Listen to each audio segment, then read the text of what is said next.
రాష్ట్ర వ్యాప్తంగా ఈరోజు వెన్నుపోటు దినోత్సవ నిరసన కార్యక్రమం అనేది వైఎస్ఆర్ కాంగ్రెస్ పార్టీ ఆధ్వర్యంలో చేపట్టింది. ప్రతి నియోజకవర్గంలో భారీ జనాలు ఈ నిరసన కార్యక్రమానికి అయితే హాజరయ్యారు. చంద్రబాబు నాయుడు గారు 2 సంవత్సరాలు వెన్నుపోటు ప్రజలకు పొడిచిన దాన్ని ఎత్తు చూపించే ధోరణిలో ప్రజల ముందు చంద్రబాబు నాయుడు గారి మేనిఫెస్టో, చంద్రబాబు నాయుడు గారి మోసపూరితమైన వాగ్దానాలు ఇవన్నీ చర్చ జరగాలనే ఉద్దేశంతో ఈ రోజైతే వైఎస్ఆర్ కాంగ్రెస్ పార్టీ పెద్ద ఎత్తున ఉద్యమం చేసింది. ఇక దీనిపైన చంద్రబాబు నాయుడు గారు డైవర్షన్ చేయాలి కాబట్టి వెంటనే ఈయన కూడా కూటమి 2 సంవత్సరాల పరిపాలన పైన ఈ రోజైతే తిరుపతిలో మీటింగ్ పెట్టారు. ఈ మీటింగ్లో నిజానికైతే వీళ్ళు ఏం చేశారు, ఈ 2 సంవత్సరాలు మేము ఈ అద్భుతం సాధించాము అని చెప్తారనుకుంటే ఎక్కడ కూడా ఆ దిశగా అయితే ఎక్కడా జరగలేదు.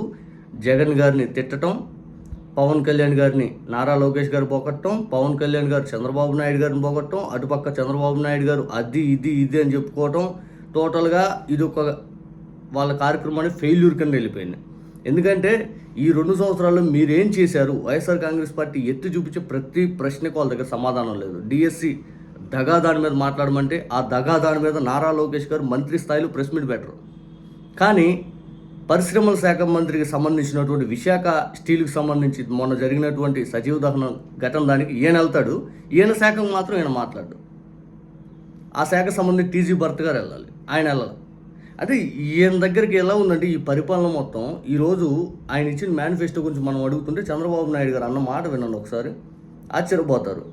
బాబు గారు అన్న మాట ఇది, మనం లేడీస్కి సంబంధించి 1500 అడుగుతుంటే చంద్రబాబు నాయుడు గారు అన్నమాట, ఆడబిడ్డని ఇది చెప్పాం, ఆర్థిక ఇబ్బందులు ఉన్నాయి, దాన్ని కూడా నేను ఒప్పుకుంటున్నాను. అందుకే P4 తీసుకొచ్చాం, ఇంకా అనేక కార్యక్రమాలు తీసుకొచ్చాం. భవిష్యత్తులో ఏమేమి చేయగలుగుతామో సంక్షేమం, అభివృద్ధి, సస్టైనబిలిటీ 3 అంటే ఆడవాళ్ళకి చంద్రబాబు నాయుడు గారు పొడిచినట్టు వెన్నుపోటు పైన ఈరోజు మనం ఎత్తి చూపితే వెంటనే చంద్రబాబు నాయుడు గారు P4 తీసుకొచ్చా ఉన్నారు. ఆ P4 ద్వారా ఎన్ని లక్షల మంది ఆడవాళ్ళకి ఉపయోగపడిందనే చెప్పమండి, డేటా విత్ సోర్స్తో చెప్పే విధానం ఏమైనా చంద్రబాబు నాయుడు గారు చెప్పగలరా? చెప్పరు. వెంటనే మళ్ళీ చంద్రబాబు నాయుడు గారు ఇంకో మాట అంటారు.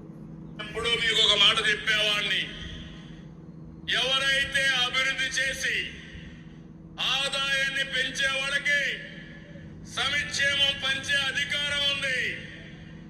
అప్పులు చేసే వ్యక్తి, తాకట్టు పెట్టే వ్యక్తికి సంక్షేమం గురించి మాట్లాడే అర్హత లేదని మరొక.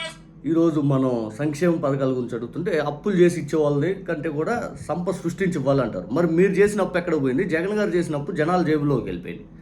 మీరు చేసిన అప్పు, మీరు జగన్ గారు 5 సంవత్సరాలు చేసిన దాని మీద ఇంకా రికార్డులు కొట్టేంత చేశారు 24 నెలలకి. ఆ అప్పు ఎవరు జేబులో పోయింది? ఇది ఖచ్చితంగా జనాలు అడుగుతారు కదా.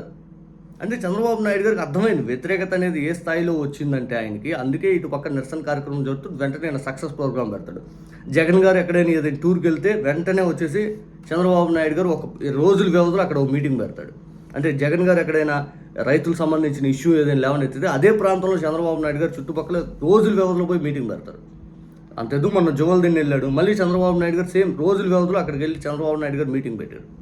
ఇదంతా ఏంటంటే చంద్రబాబు నాయుడు గారు ఈ 2 సంవత్సరాల్లో జగన్మోహన్ రెడ్డి గారు బయటకు వచ్చి ఏ నిరసన కార్యక్రమం వ్యక్తం చేసి విచ్చలవిడిగా జనాలు వస్తున్నారు. ఇంకో పక్క ఓడిపోయి 11 సీట్లు పరిమితం అయితే ఈయన తన కార్యకర్తలకి లేకపోతే తన ప్రజలకు ఏదైతే ఉందో మీరు వెళ్ళి ధర్నా చేయండి, మీరు వెళ్ళి పూర్తి స్థాయిలో ప్రభుత్వానికి వ్యతిరేకంగా పోరాడనని ఒక్క పిలిపిస్తే చాలు అందరూ రోడ్డెక్కి చంద్రబాబు నాయుడు గారు వ్యతిరేక పోరాడుతున్నారు. ఇంకో పక్క అధికారంలో ఉన్నటువంటి వీళ్ళు పవన్ కళ్యాణ్ గారేమో నన్ను నమ్మండి, నన్ను క్వశ్చన్ చేయొద్దు, నన్ను నమ్మండి, నాయకుడిని నేను అని చెప్పి వాళ్ళ తమ్ముడు అది వాళ్ళ అన్న చేత వీళ్ళందరి చేత చెప్పుకుంటూ ఉంటాడు. వాళ్ళ కార్యకర్తలు నమ్మట్లేదని ఆయనకు అర్థమైంది. కార్యకర్తలను కూడా తిట్టే ప్రయత్నం చేస్తూ ఉన్నాడు అధికారంలోకి వచ్చి కూడా. ఇంకో పక్క 164 సీట్లు వచ్చింది, మేము అంత గెలిచాం ఎంత గెలిచామని పదే పదే గొడ్డల పార్టీ 5 అని జగన్మోహన్ రెడ్డి గారు మాట్లాడుతున్నా వాళ్ళ కార్యకర్తలను ఉద్దేశిస్తూ మీరు పక్క చూపులు చూడవద్దు, మీకు ఒకవేళ ఇబ్బంది ఏదైనా మీరు అటు ఒక్క ఓటు ఎరిగిన పని చేయదు, మీరు అందుకని పని చేయాలి, నేను గుర్తిస్తాను 5 అని వీళ్ళు వాళ్ళు చెప్పుకుంటారు. టోటల్గా ఒక పార్టీ మీటింగ్ వీళ్ళకి ఏదైనా బాగా పెద్ద విపక్తు లాంటిది ఏదైనా వస్తే, లడ్డు లాంటి విపక్తి వస్తే అసలు హడావుడిగా మొత్తం 9 మంది ఆ రోజు మంత్రులు, ఈ బీజేపీకి సంబంధించిన వాళ్ళు, జనసేన సంబంధించిన వాళ్ళు, చంద్రబాబు నాయుడు గారు, నారా లోకేష్ గారు అందరూ వచ్చి ప్రెస్ మీట్ పెడతారు ఒక్క జగన్మోహన్ రెడ్డి గారి పైన విచ్చలవిడిగా ఆరోపణ చేయడానికి. ఇక్కడ బాధితులకు న్యాయం చేయడం కంటే కూడా వీళ్ళు జగన్ గారిని టార్గెట్ చేసుకోవడం కోసమే ఇక్కడ పాలిటిక్స్ చేస్తున్నారు. ప్రజల్లో క్లియర్గా అర్థమైంది, ప్రజల్లో బలంగా అది వెళ్ళింది. మెడికల్ కాలేజీల విషయంలో మెడికల్ కాలేజీలు ఎందుకు ప్రైవేటైజేషన్ చేస్తామని జనాలు చెప్పాలి. జగన్ గారిని తిట్టే ప్రయత్నం చేశారు. అది పెద్ద ఎత్తున పూర్తి స్థాయిలో పబ్లిక్లో మెడికల్ కాలేజీలో చంద్రబాబు నాయుడు గారు మనకు అన్యాయం చేస్తున్నారు బలంగా ఇంప్రెషన్ క్రియేట్ అయింది. దాన్ని ఎవరు తుడిచి పెట్టలేరు కూడా. అంతా చంద్రబాబు నాయుడు గారు సంక్షేమం ఇవ్వక నిరుద్యోగులు మోసం చేసి ఏమన్నంటే 20 లక్షల కోట్ల ఉద్యోగులు అంటారు, 20 లక్షల కోట్ల పెట్టుబడులు అంటారు. ఆ పెట్టుబడులు వచ్చినాయి మన కళ్ళెదురు కనపడవు, ఇంటి పక్కన ఏడ ఉన్నాయి అటు ఇటు. ఎక్కడ కూడా చంద్రబాబు నాయుడు గారు ఇప్పుడు పోయి Tirupati drone city, mega city, sports city అయ్యి అని చెబుతారు. అయ్యి 2 ఏళ్ళ క్రితం చెప్పాడుగా, తిరుపతిలో 2 ఏళ్ళ క్రితం చెప్పాడు సేమ్ మీటింగ్ పెట్టి డ్రోన్ సిటీ అని. ఏది ఇప్పుడు దాకా అయిందే? ఇచ్చే మాటలు హామీలు అస్సలు అవ్వవు, కానీ మాటలు మాత్రం బుల్లెట్ ట్రైన్ తెస్తా, ఇంటింటికి ఏసీ పెట్టిస్తా, సునామీ రాకుండా గోడ కట్టేస్తా, ఎండ 2 డిగ్రీలు వేడి తగ్గిస్తా, ఒలింపిక్స్ పెడతా, ఈ మాటలే చెప్పండి సరిపోయా. రియాలిటీ అనేది ఏది జనాలకి, ఆ రియాలిటీకి దూరం చేసి మీరు చెప్పే మాటలు విరక్తి పుట్టింది జనాలకి.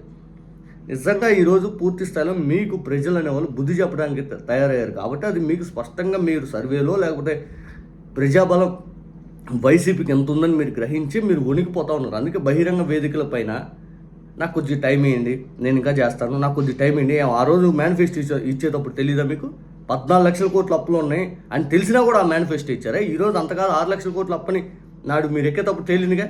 ఇప్పుడు మీరు ఇంకా 3.5 లక్షల కోట్ల అప్పులు చేశారుగా. మరి ఆ మేనిఫెస్టోని ఎందుకు అమలు చేయలేకపోతున్నారు? నేను అనుభవం ఉన్న వ్యక్తిని సంపద సృష్టిస్తూ అందరికి పంచేస్తా అన్నారు. ఎంతవరకు పంచారు? అది మీరు చేసిన తప్పు మీకే అర్థమవుతుంది కాబట్టి మీరు వణికిపోతున్నారు. ఓహో మనకు ఖచ్చితంగా 2019 సీన్ రిపీట్ అవ్వబోతుందని చెప్పి మీకు ఒక క్లారిటీ వచ్చింది. అందుకే పవన్ కళ్యాణ్ గారిని మళ్ళీ ఇంకో పాచి కేసులా చేస్తున్నారు.